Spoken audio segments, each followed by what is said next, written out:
शाम बारिश रुकने के बाद गज्जू गाजर अपने दोस्तों भिंडी और टमाटर के साथ स्कूल से घर लौट रहा था।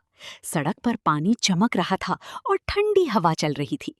तभी अचानक गज्जू की नजर सड़क किनारे पड़े एक पुराने काले बैग पर पड़ी।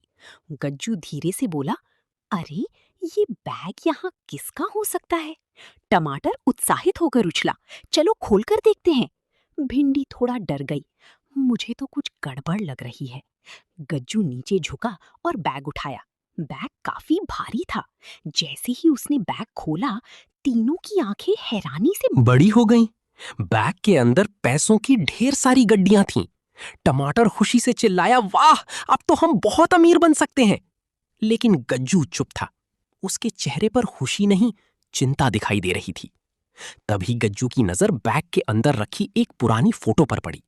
फोटो में एक बूढ़ी सब्जी दादी अस्पताल के बेड पर लेटी थी। फोटो के पीछे लिखा था, ऑपरेशन के लिए। ये पढ़ते ही गज्जू की आंखें नम हो गईं। उसने तुरंत कहा, नहीं, ये पैसे किसी की जरूरत है, हमें ये वापस करने होंगे। टमाटर बोला, लेकिन इतना पैसा कोई पता भी नहीं लगाएगा। गज्जू ने गंभीर आवाज में कहा, गलत चीज कभी खुशी नहीं देती। भिंडी भी धीरे से बोली, गज्जू सही कह रहा है। तीनों दोस्त बैग लेकर आसपास मालिक को खोजने लगे। तभी थोड़ी दूर उन्हें एक प्याज अंकल दिखाई दिए। वे बारिश में भीगे हुए सड़क पर कुछ ढूंढ रहे थे। उनकी आंखों में आंसू थे।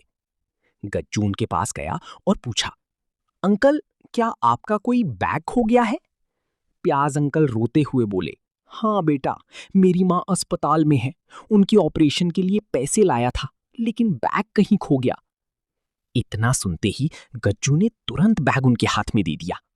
बैग देखते ही प्याज अंकल की आंखों से आंसू बहने लगे। उन्होंने बैग को सीने से लगा लिया। बेटा, आज तुमने मेरी माँ की जान बचा ली। भिंडी और टमाटर भी भावुक हो गए। प्याज अंकल ने कुछ पैसे निकालकर गज्जू को देने चाहे, लेकिन गज्जू मुस्कुराकर पीछे हट गया। अंकल, मदद का कोई दाम नहीं होता। ये सुनकर प्याज अंकल हाथ जोड़कर खड़े हो गए। अगले दिन पूरे वेजिटेबल स्कूल में गज्जू की ईमानदारी की चर्चा होने लगी। स्कूल की असेंबली में प्रिंसिपल आलू ने स्टेज पर गज्जू को बुलाया।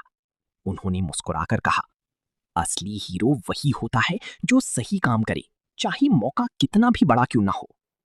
पूरा स्कूल तालियों से गूंज उठा। गज्जू, भिंडी और टमाटर खुशी से एक दूसरे को देखने लगे। डूबते सूरज की सुनहरी रोशनी में तीनों दोस्त मुस्कुरा रहे थे, क्योंकि उस दिन उन्होंने सीखा था कि सच्ची खुशी अच्छे काम करने से मिलती है।